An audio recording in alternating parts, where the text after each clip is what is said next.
नमस्कार, मैं doctor Anubha Jha, assistant professor, food and nutrition, government dB girls PG college Raipur.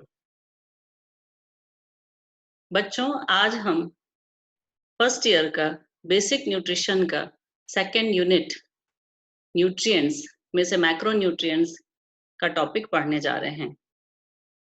इसके पूर्व आप लोगों ने ये पढ़ा कि भोज्य पदार्थ किस प्रकार से हमारे शरीर में कार्य करते हैं, उसके लिए कौन-कौन से न्यूट्रिएंट्स की आवश्यकता होती है। उसमें जो मैक्रो न्यूट्रिएंट्स होते हैं, उनमें एक बहुत ही इम्पोर्टेंट होता है फैट या वसा, या जिसको हम कहते हैं लिपिड। आज हम उसकी जानकारी आपको देने जा रहे हैं। वसा वास्तव में कार्बन, हाइड्रोजन, ऑक्सीजन से मिलकर बनने वाला एक कंपाउंड होता है, एक एस्टर होता है, और यह हमारे शरीर में ऊर्जा देने का कार्य करता है। वसा मुख्य रूप से वसीय अम्ल और अल्कोहल के एस्टर्स होते हैं, जो कि सभी प्राणिज और भोज्य पदार्थों में पाए जाते हैं, जिनको बोलचाल की भाषा में हम वसा या तेल कहते हैं। इनके कुछ गुण होते हैं। ये अध्रुवीय होते हैं, जल विरागी होते हैं, हाइड्रोफोबिक होते हैं, अर्थात ये जल से दूर भागते हैं। इसलिए ये पानी में अघुलनशील और कार्बनिक घोलकों में घुलनशील होते हैं, जैसे क्लोरोफॉर्म, बेंजीन इत्यादि। वसा का यदि हम वर्गीकरण देखेंगे तो वसा को 4 प्रकार में बांटा जा सकता है। एक सरल वसा या सिंपल लिपिड, एक संयुक्त वसा, एक जटिल वसा और व्युत्पन्न वसा। सरल वसा जिसके कि जल अपघटन से मुख्य रूप से वसीय अम्ल प्राप्त होते हैं, जबकि जो संयुक्त वसा होती है उसमें वसा के साथ साथ फास्फोरस या ग्लूकोज के यूनिट्स पाए जाते हैं, कार्बोहाइड्रेट्स के यूनिट्स पाए जाते हैं। जबकि जटिल वसा में संयुक्त वसा के साथ साथ उसमें 2 प्रकार के यौगिक पाए जाते हैं या जुड़े हुए होते हैं, जिसका सबसे अच्छा उदाहरण लिपोप्रोटीन होता है, जो हमारे शरीर में पाया जाता है। और इसके अलावा जब वसा का अपघटन होता है तो उससे व्युत्पन्न वसा तैयार होती है, जिसमें मुख्य रूप से स्टेरॉयड, टर्पिन और कैरोटीनॉइड इसके उदाहरण हैं। सामान्य रूप से वसा को हम 2 उसमें बांट सकते हैं कि संतृप्त वसा और असंतृप्त वसा।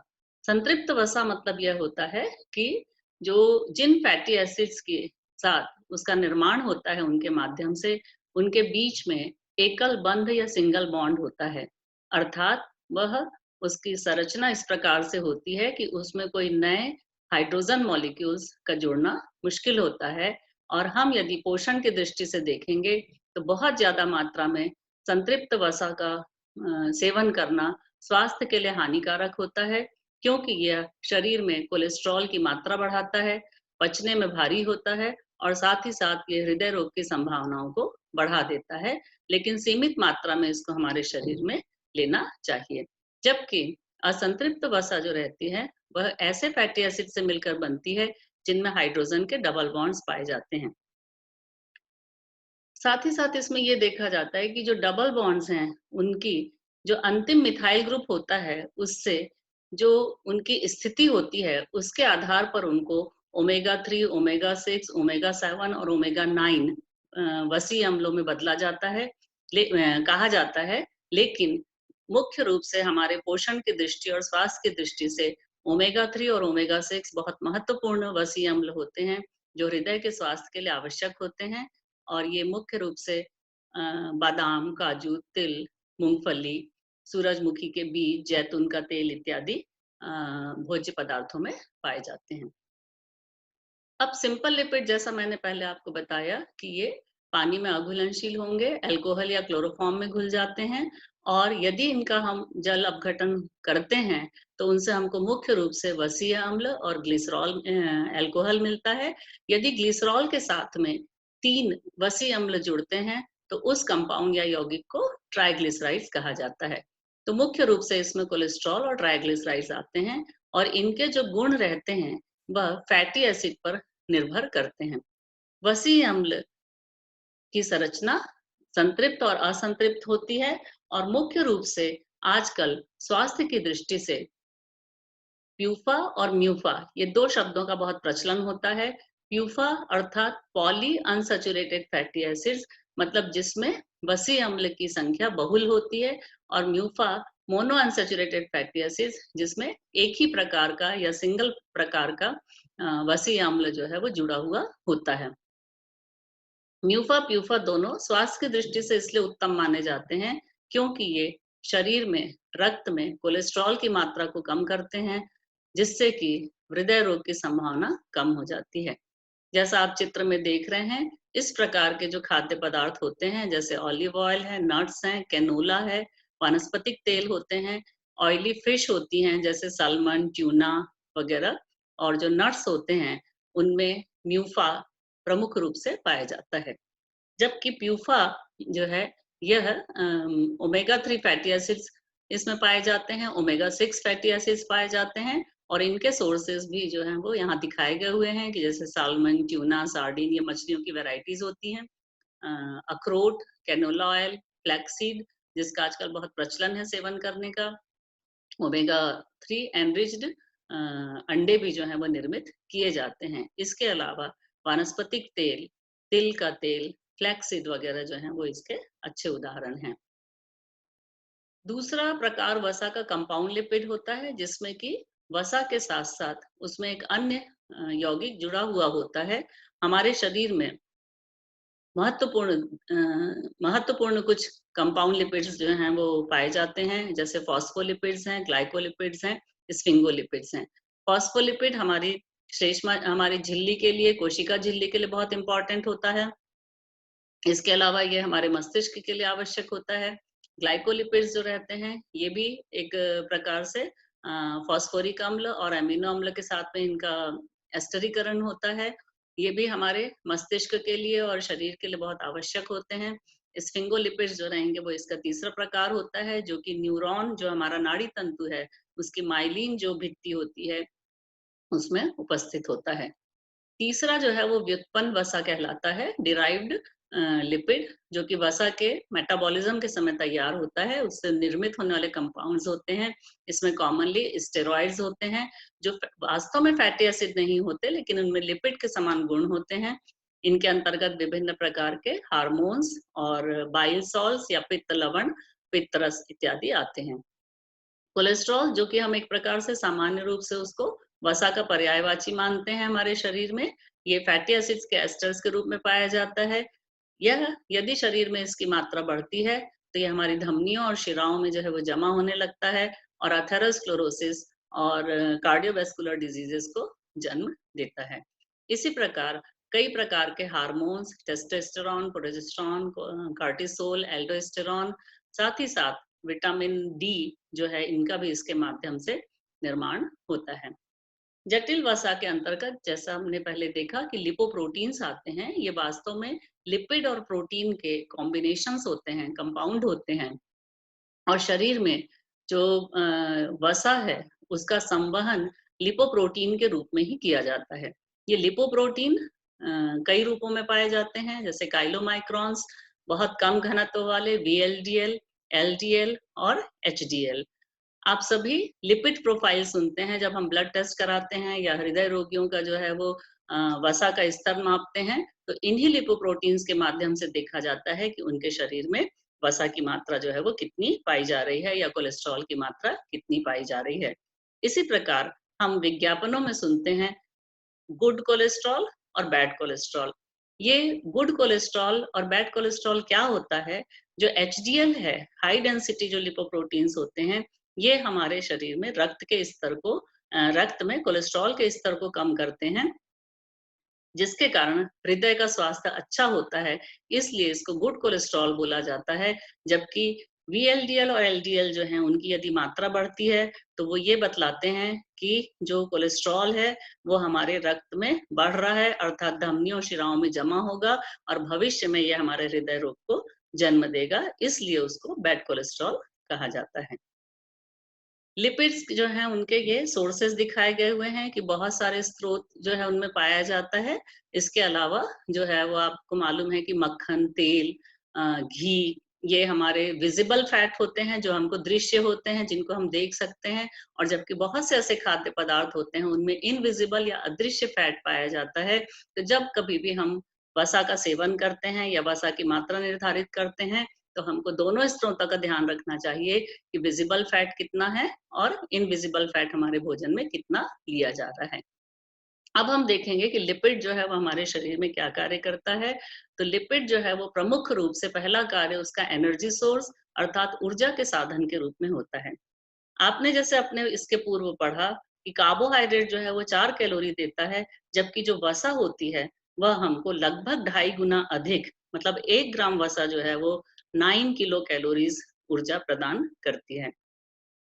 वैसा यदि हम देखेंगे अपनी शारीरिक संरचना, तो जितने हमारे आंतरिक महत्वपूर्ण अंग होते हैं, जिनको हम वाइटल ऑर्गन्स बोलते हैं, हार्ट, किडनी, लंग्स इत्यादि, सबके चारों ओर जो है वो वसा की लेयर पाई जाती है, भित्ति पाई जाती है। अर्थात यह हमारे शरीर में प्रोटेक्टर का काम करता है, नाजुक अंगों की सुरक्षा का कार्य करता है। उसी प्रकार वसा जो है वो इंसुलेटर या अवरोधक का कार्य करता है। हमारी त्वचा के नीचे वसा की पूरी एक लेयर पाई जाती है, जिसको सबक्यूटेनियस फैट बोलते हैं, और ये वातावरण में हमारे शरीर के तापक्रम को बनाए रखने में सहायता प्रदान करती है। चौथा कार्य इसका होता है एनर्जी रिजर्व या ऊर्जा का संघनन होना, सुरक्षित संचित होना। यह उस परिस्थिति में होता है कि जब हम जरूरत से ज्यादा ऊर्जा का सेवन करते हैं, जरूरत से ज्यादा कार्बोहाइड्रेट्स का सेवन करते हैं, तो जो अतिरिक्त कैलोरीज रहती हैं वो वसा के रूप में हमारे एडिपोज टिश्यूज में जाकर जमा हो जाती हैं, और यही आगे जाकर मोटापे को जन्म देती हैं। वसा जो है वो बहुत ही स्वादिष्ट, भोजन को स्वादिष्टता प्रदान करती है। तो पैलेटेबिलिटी या स्वाद बढ़ाना तो उसका कार्य है ही है। जैसे हम देखते हैं कि भोजन में यदि हम घी डालते हैं, शुद्ध घी डालते हैं या शुद्ध घी से बघार करते हैं, तो बहुत अच्छा लगता है। या उबले हुए भोज्य पदार्थों की तुलना में तेल में बने हुए भोज्य पदार्थ हमको बहुत अच्छे लगते हैं, क्योंकि यह हमारे भोजन में पैलेटेबिलिटी या स्वाद स्वाद को बढ़ाता है। पर इसके साथ ही वसा पाचन में भारी होने के कारण आप देखेंगे कि 5th पॉइंट में बताया जा रहा है सैटिस्फैक्टरी वैल्यू, संतुष्टि मूल्य। अर्थात जब हम वसा युक्त भोजन करते हैं या अधिक वसा वाला भोजन करते हैं, तो उसको पाचन में समय लगता है, वह देर से पचता है। इसीलिए यदि आप पूड़ी पराठा ऐसी चीजें या फ्राइड फूड्स खाते हैं, तो हमको खाना खाने की देर से इच्छा होती है, क्योंकि वो हमको संतुष्टि प्रदान करते हैं या उनकी सैटिस्फैक्टरी वैल्यू अधिक होती है। अर्थात वो हमारे अमाशय और आंतों में देर से पचते हैं। साथ ही साथ वसा जो रहती है, ये वसा में घुलनशील जो विटामिन्स हैं, उनके संवाहक का या वाहक का कार्य करता है, जो कि एक बहुत ही महत्वपूर्ण कार्य है।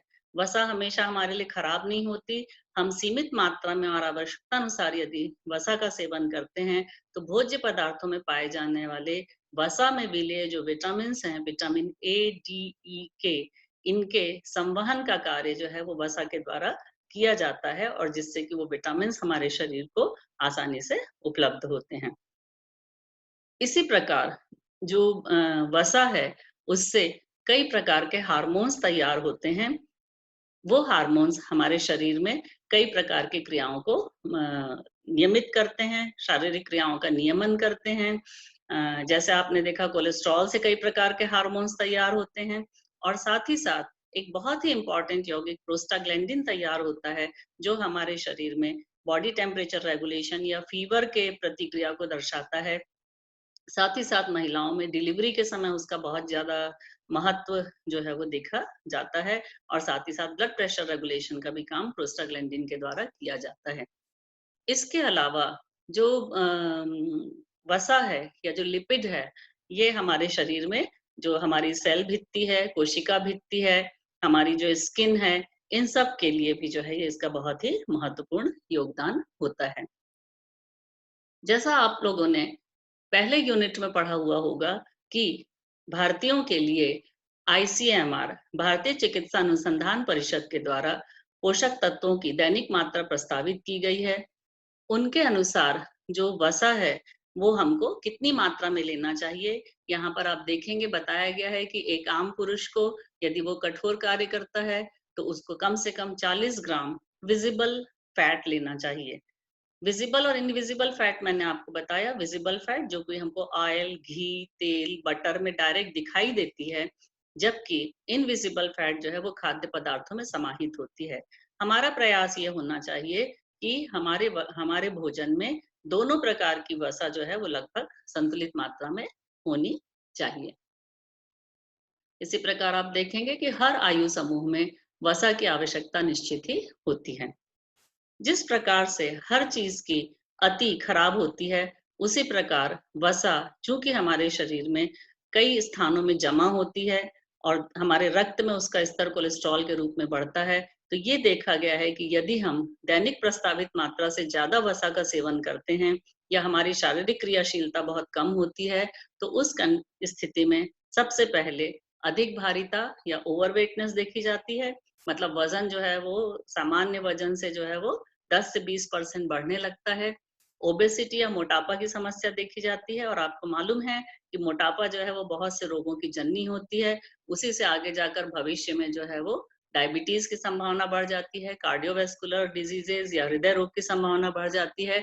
साथ ही साथ रिसर्चेस या शोध में ये देखा गया है कि जो मोटे होते हैं या जिनके शरीर में वसा का स्तर अधिक होता है, उनमें विभिन्न प्रकार के कैंसर जैसे breast cancer, prostate cancer, colorectal cancer जो है वो इनकी संभावना भी और गॉल स्टोन की संभावना भी जो है वह बढ़ जाती है। पर जैसा मैंने पहले ही कहा कि वसा एक आवश्यक पोषक तत्व है, तो यदि हम बहुत जरूरत से ज्यादा वसा का परहेज करते हैं या वसा की हमारे शरीर में यदि बहुत ज्यादा कमी होती है, तो उसके भी दुष्प्रभाव जो है वो निश्चित ही देखे जाते हैं। वसा की यदि कमी ली जा होती है, तो सबसे पहला प्रभाव पड़ता है कि वसा में घुलनशील विटामिन का अवशोषण कम हो जाता है।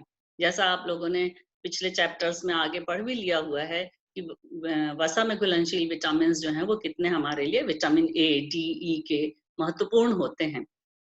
त्वचा जो है वो रूखी हो जाती है, उसमें से खुरदुरापन आ जाता है, आंखों में सूखापन आ जाता है, बॉडी का टेम्परेचर या तापक्रम जो है उसका नियमन नहीं हो पाता, मेंटल फटीग आती है। अभी जैसे हमने देखा कि जो कॉम्प्लेक्स कंपाउंड जो लिपिड्स होते हैं वो हमारे मस्तिष्क का बहुत आवश्यक अंग होते हैं और जो अनिवार्य वसीय अम्ल होते हैं वो हमारे मस्तिष्क के सुचारू रूप से कार्य करने के लिए बहुत ही आवश्यक होते हैं। तो व्यक्ति को बहुत जल्दी मानसिक थकान होने लगती है। साथ ही साथ उसको संतुष्टि की कमी होती है भोजन में। उसको बार-बार भूख महसूस होने लगती है क्योंकि उसका भोजन जो है वो वसा की कमी के कारण उसको संतुष्टि प्रदान नहीं करता और निश्चय ही व्यक्ति को जो है वो हार्मोनल प्रॉब्लम्स देखे जाते हैं क्योंकि हम लोगों ने ये देखा कि वसा जो है वो किस प्रकार से हमारे शरीर के लिए महत्वपूर्ण हार्मोन्स और कंपाउंड्स का निर्माण करती है। निश्चय ही स्टूडेंट्स आपको ये स्पष्ट रूप से समझ आया होगा कि वसा ऐसा पोषक तत्व है जो हमारे शरीर में आवश्यक मात्रा में यदि लिया जाए तो बहुत ही महत्वपूर्ण कार्य करता है। इसके अलावा आपको यदि और भी कुछ इसके विस्तार से इसके यदि अध्ययन करना हो, तो ये कुछ संदर्भ ग्रंथ दिए हुए हैं, जो आपको उपलब्ध हैं। जैसे handbook of food and nutrition, ये हिंदी भाषा में भी उपलब्ध है, डॉक्टर एम स्वामीनाथन की लिखी हुई पुस्तक है। Nutrition science B Shri Lakshmi की लिखी पुस्तक है, जिसको अंग्रेजी माध्यम के बच्चे संदर्भ ग्रंथ के रूप में उपयोग कर सकते हैं। और डॉक्टर अरुणा पल्टा की हिंदी माध्यम में फंडामेंटल्स ऑफ फूड न्यूट्रिशन भी उपलब्ध है।